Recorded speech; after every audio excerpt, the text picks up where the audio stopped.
All the best. Thank you, sir. And also, I'd like to add one thing that of all these testings లో ఈ సినిమాని somebody sensible films తీసినటువంటి black busters తీసినటువంటి కొంతమంది directors చూపించాం. సాయి రాజేష్ గారు, baby director Sai Rajesh గారు సినిమా చూశారు, ఎడిట్ లెవెల్లో చూశారు, without even dubbing, and then just the YouTube music వేసుకుని రిఫరెన్స్, అండ్ దెన్ ఆయన అప్రూవ్ చేసిన తర్వాత, బికాజ్ నాకు ఆయన ఒక మెంటోర్ లాగా నేను భావిస్తాను. సో సాయి రాజేష్ గారి దగ్గరికి వెళ్ళి, భయ్యా నేను ఇంత డబ్బు పెట్టాను, ఏంటి పరిస్థితి, నమ్మకంగా పెట్టా, ఫర్దర్గా నేను పోస్ట్ ప్రొడక్షన్ చేయాలంటే ఇంకొన్ని లక్షలు ఖర్చు అవుతాయి కదా సార్. సో ఒక ఇది ఇన్పుట్ తీసుకొని చేద్దామంటే he saw the film, he loved it. In fact Sai Rajesh గారి ఇంట్లోంచి నేను వరుణ్ ఎత్తుకుని సెలబ్రేట్ చేసుకుంటున్న ఒక ఫోటో కూడా పోస్ట్ చేశాను. సో సాయి రాజేష్ గారిని టెస్ట్ చేసి ఆయన అప్రూవ్ చేశారు. సురేష్ బాబు గారి దగ్గరికి వచ్చిన తర్వాత కె రాఘవేంద్రరావు గారికి సినిమా వేశారు సార్. రాఘవేంద్రరావు గారికి సినిమా వేసి, ఈ సినిమా రాఘవేంద్రరావు గారికి ఏంటి అనే క్వశ్చన్ మాకు కూడా ఉండింది. కాకపోతే రాఘవేంద్రరావు గారు స్ట్రక్చరల్ లెవెల్లో, because is a legendary director, ఒక స్ట్రక్చరల్ లెవెల్లో, ఒక ఎమోషనల్ లెవెల్లో ఎక్కడెక్కడ బీట్ పాయింట్స్ కరెక్ట్గా వస్తున్నాయా, ఆల్ యాక్ట్స్ కరెక్ట్గా ఉన్నాయా, క్లైమాక్స్ కరెక్ట్గా ల్యాండ్ అవుతుందా లేదా అనేటువంటి స్ట్రక్చరల్ లెవెల్లో Suresh sir wanted to test it. ఒకవేళ రాఘవేంద్రరావు గారు ఆ రోజున ఏమైనా కరెక్షన్స్ చేస్తే సురేష్ బాబు గారు మళ్ళీ ఇంకొంత డబ్బు మాకిచ్చి రీషూట్ చేద్దాం, రీరైట్ చేద్దాం అనే లెవెల్కి ఉండింది సార్. బట్ రాఘవేంద్రరావు గారు ఎడిట్ రూమ్లో చూసి రామానాయుడులో he approved it, tick mark పెట్టి సూపర్బ్ అని చెప్పి వెళ్ళారు. కేవి అనుదీప్, జాతిరత్నాలు డైరెక్టర్, అతను ఇంకొక స్పెక్ట్రమ్ ఆఫ్ ఆలోచనతో ఉంటారు. అనుదీప్ వాళ్ళ ఇంట్లో పెట్టుకుని సినిమా చూశాడు. చూసి నిజంగా సార్ ఈ సెకండ్ తను he being director who does a lot of comedy, తన సెకండ్ హాఫ్లో ఉన్న లవ్ స్టోరీ చూసి చాలా మెచ్యూరిటీగా డీల్ చేశారు ఈ లవ్ స్టోరీని, చాలా బాగుంది అని.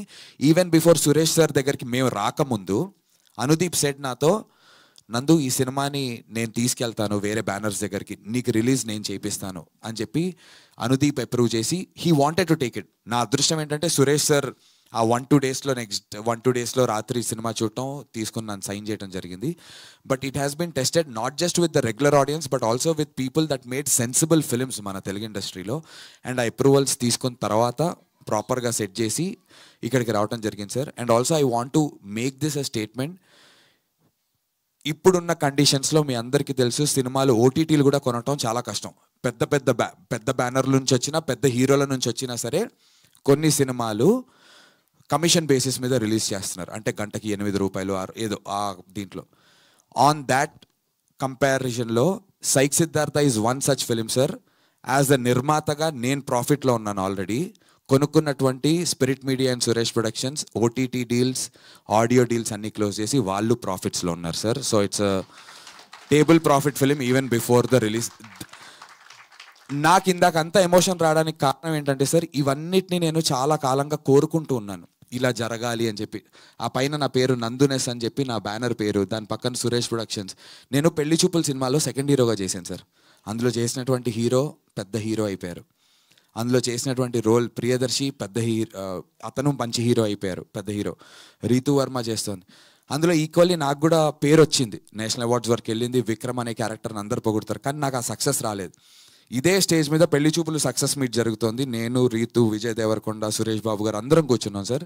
నేను ఆ రోజు మేనిఫెస్ట్ చేశాను సార్, ఇలాంటి డే నాకు కూడా రావాలి, ఇదే సురేష్ ప్రొడక్షన్స్లో నా సినిమా కొనుక్కోవాలి, అక్కడ వరకు నేను ఏమైనా చేస్తాను సార్. నా ప్యాషన్ ఫర్ సినిమా నేను చెప్పనక్కర్లేదు సార్, మీ అందరికీ తెలుసు. చాలామంది అంటారు నీ ప్యాషన్ కోసం అవతల వాడు డబ్బులు పోగొట్టుకోవాలని అని కమెంట్స్ వస్తున్నాయి సార్. జెన్యున్గా నేనేం వచ్చి అడుక్కోవట్లేదు నాతో సినిమా తీయండి అని. నా యాక్టింగ్ నచ్చి నా దగ్గరికి వస్తున్నారు సార్. ఇప్పటి వరకు మీరు వెళ్ళి history will not be erased sir. హిస్టరీలో వెళ్ళి మీరు ఐడిల్ బ్రెయిన్లో కానీ, గ్రేట్ ఆంధ్రాలో కానీ, పలు రకాలైనటువంటి మీ వెబ్సైట్స్, అందరు వెబ్సైట్స్లోకి వెళ్ళి ఏ సినిమాలో నేను ఒక క్యారెక్టర్ చేసిన సార్ నా గురించి ఒక్క నెగిటివ్ మీరు ఎవ్వరూ రాయడం జరగలేదు. Nandu did justice to his role అని రాయటం జరిగింది. నందు బాగా చేశాడు, పలు రకాలైనటువంటి డిఫరెంట్ నెగిటివ్స్. సినిమా వర్క్ అవ్వకపోవడానికి నేను ఏ రోజు కారణం అవ్వలేదు సార్. ఈ 19 ఏళ్లలో నేను నా బెస్ట్ ఇస్తూ వచ్చా, నాతో పాటు అంత బెస్ట్ ఇచ్చేటువంటి టీం నాకు కుదరలేదు ఇన్నేళ్లగా.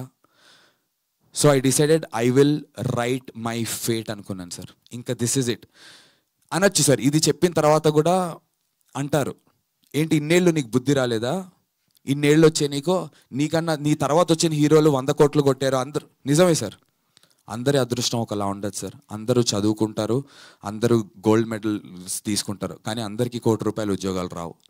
నేను అలాంటి ఒక మనిషినే. నేను కష్టపడుతున్నా సార్. ఆర్సీబీలో విరాట్ కోహ్లీ లాంటి ఒక ప్లేయర్ ఉంటే 18 ఏళ్ళు పట్టింది సార్ వాళ్ళకి కప్పు రావడానికి. ఒక టాలెంటెడ్ విరాట్ కోహ్లీ, వాళ్ళు ఈసాల కప్పు నమ్మదే అన్నారు సార్. నాకు 18 ఏళ్ళ జర్నీ అయింది సార్. నిజంగా చెప్తున్నా, ఈసాల హిట్ నమ్మదే సార్. ఈ మాట చెప్తున్నాను సార్ కాన్ఫిడెంట్గా. సినిమా చూడండి, stick through it sir. First half కొంతమందికి నచ్చుతుంది, వరుణ్ చెప్పినట్టు. సెకండ్ హాఫ్ అందరికీ నచ్చుతుంది, ఐఎమ్ వెరీ కాన్ఫిడెంట్. కానీ stick through the film till the second half sir. బయటకు వచ్చి నందు, నువ్వు ఆ రోజు ఓవర్గా మాట్లాడే ప్రెస్ ముందంటే ఇదే రామానాయుడు స్టూడియోస్లో ఇదే స్టేజ్ మీద ప్రెస్ మీట్ పెట్టి మీ అందరి దగ్గర క్షమాపణ కోరుకుంటాను సార్. పొగరుగా చెప్పట్లేదు, చాలా హంబుల్గా, చాలా వినయంతో, మర్యాదగా, పూర్తి అవగాహనతో చెప్తున్నాను సార్. పొగరుగా చెప్పట్లేదు, మళ్ళీ చెప్తున్నా. సినిమా మీకు నచ్చకపోతే ప్రెస్ అండ్ మీడియా ఆడియన్స్ కూడా రావచ్చు. నేను ఇక్కడే ప్రెస్ మీట్ పెట్టి క్షమించండి మళ్ళీ ఫెయిల్ అయ్యాను అంటాను సార్. కానీ ఫెయిల్ అయినా మళ్ళీ ప్రయత్నిస్తా, ఇక్కడే ఉంటా, చచ్చే వరకు సినిమాలే చేస్తాను సార్ నేను. అది యాక్టర్గా అయినా, డైరెక్టర్గా అయినా, అసిస్టెంట్ డైరెక్టర్గా అయినా. ఓడిపోయాను, నాకు కమెంట్స్ వస్తున్నాయి సార్. నాకు ఎమోషన్ ఎందుకంటే టీజర్ చూసి టీజర్ నచ్చలేదు అనకుండా ఈడు హిట్టు కొడతాడా, బొంగిడి హిట్టు కొట్టాడు ఈడ. నా బాధ ఏంటంటే నన్ను ఎందుకు జడ్జ్ చేస్తారు? మీకు అర్థమైంది సార్, నన్ను జడ్జ్ చేస్తున్నారు అంటే చిన్న చూపు. Of course they have all the rights, ఎందుకంటే నాకు హిట్లు లేవు. కానీ అరే ఒక అవకాశం ఇద్దాం, చూద్దాం, ట్రైలర్ చూద్దాం, టీజర్ చూద్దాం. టీజర్ గురించి మాట్లాడాను, అరే ఇది నాకు నచ్చలేదు, నేను నేర్చుకుంటాను సార్. నేను నేర్చుకోవడానికి రెడీ. అందుకే కదా సార్ నేను ప్రతిసారి నేను ఫెయిల్ అయినా కూడా కొత్త వాళ్ళతో వస్తున్నాను. ఇంకోటి డబ్బు వేస్ట్ అవ్వకుండా నా సొంత డబ్బుని పనంగా పెట్టి ఇంతమంది సార్, ఎంతమంది డెబ్యూటెంట్స్ తెలుసు సార్? ఓకే, లీవింగ్ యామనీ అక్రాస్, నా సౌండ్ డిజైనర్స్ అన్నపూర్ణ స్టూడియోస్ నుంచి, మా writer line producer Makkapati Rohit, Prateek Nuthi 24-year-old youngster, Varun Reddy, నా యాక్టర్స్ అందరు డెబ్యూటెంట్స్ సార్. అందరిని నమ్మి నేను పైసలు పెట్టాను. ఇంకోటి డబ్బులు పోకుండా నా డబ్బులు నేను పెట్టుకుని నేను రిస్క్ చేశాను. ఈ గెలుపు నా ఒక్కడిది కాదు సార్. మీరందరికీ సినిమా నచ్చితే కనుక నాతో పాటు వీళ్ళందరూ లేస్తారు సార్. నా కోసం అనే నా కోసం కూడా, బట్ నాతో పాటు వీళ్ళందరి కోసం. ఒకటైతే చెప్తాను సార్, గెలవచ్చు గెలవకపోవచ్చు, గెలుస్తాననే నమ్మకం ఉంది. కానీ ఒకటైతే చెప్తాను, ఈ సినిమా ఒకవేళ గాడ్ ఫార్బిడ్ ఒకవేళ అనుకున్న రిజల్ట్ రాకపోయినా సార్, నేను ఓడిపోయాడు అనే దానికన్నా నేను చచ్చే రోజున ఈడు ప్రయత్నిస్తూనే ఉన్నాడు రా గెలిచే వరకు అనే పేరుతో చచ్చిపోవడానికి నేను సిద్ధంగా ఉన్నాను సార్. ప్రయత్నిస్తాను సార్. నేను క్షమాపణ కొట్టేటువంటి రోజు రావచ్చు, వచ్చి అడగచ్చు. Just saying sir, God forbid, నిజంగానే నందు ఆ రోజు ఇన్ని డైలాగులు కొట్టావమ్మా అని చెప్పి అంటే నిజంగా ప్రెస్ మీట్ పెట్టి క్షమాపణ కోరుకుని వెళ్తాను సార్. కానీ సినిమా వదలను సార్. వస్తాను, ప్రయత్నిస్తాను, మళ్ళీ చేస్తాను, మళ్ళీ సినిమా చేస్తాను. ఆ రోజు కూడా ఇంత ఎమోషన్ ఫీల్ అవుతాను, అంతకుముందు రాలేదని చెప్పి మళ్ళీ ప్రయత్నిస్తాను సార్. మళ్ళీ చెప్తున్నా, చచ్చే వరకు సినిమాలో ఉంటాను సార్. ఈ ఒక్కసారి ఛాన్స్ ఇవ్వండి, ఒక్కసారి రండి, సినిమా చూడండి.